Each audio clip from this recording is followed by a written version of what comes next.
किसान की बेटी। ये कहानी आपको बहुत कुछ सिखा देगी। किसी गांव में एक बहुत ही गरीब किसान था। वह अपनी बड़ी ई की मात्रा के साथ में एक छोटी सी झोपड़ी में रहा करत था।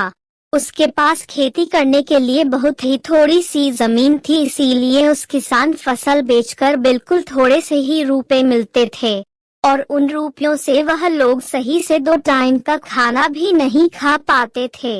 एक दिन वह राजा के पास अपनी समस्या लेकर आया। वहाँ का राजा बहुत दयालु था। उन्होंने किसान को अपनी जमीन में से थोड़ी सी जमीन किसान को दे दी खेती करने के लिए, और राजा ने कहा, यह जमीन तो हमारी ही रहेगी, परंतु इस पर उगने वाली फसल तुम्हारी होगी।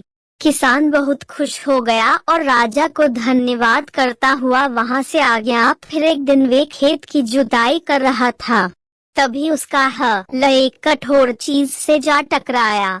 उसने फौरन वहां खोदकर देखा तो उसे वहां पर सोने की एक ओखली मिली। किसान बहुत ही ईमानदार था।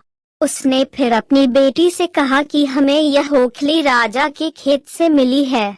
जिसकी जमीन है उसी की यह ओखली भी है, इसलिए हमें यह ओखली राजा को ही लौटा देना चाहिए। फिर किसान की बेटी बोली, नहीं पिताजी, आप ऐसा ना करें। आपको केवल ओखली ही मिली है।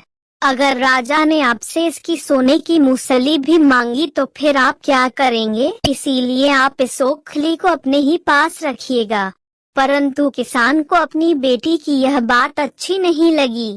फिर वह बोला, जो चीज हमें मिली ही नहीं वह चीज मांगने का राजा को कोई अधिकार नहीं है।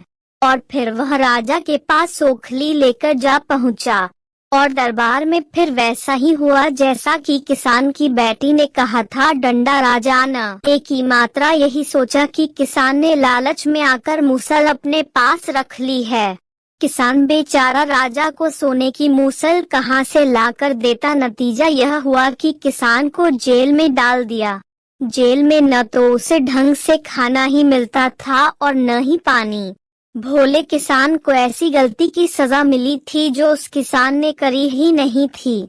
वह खाए पिए बिना एकदम निढाल हो गया और लेटे लेटे वह दिन रात रोता रहता था और यही कहता था, काश मैंने अपनी बेटी की बात मान ली होती। और फिर एक रोज राजा ने उसे यह कहते हुए सुन लिया। फिर उन्होंने किसान से पूछा कि आखिर वह ऐसा क्यों कह रहा है।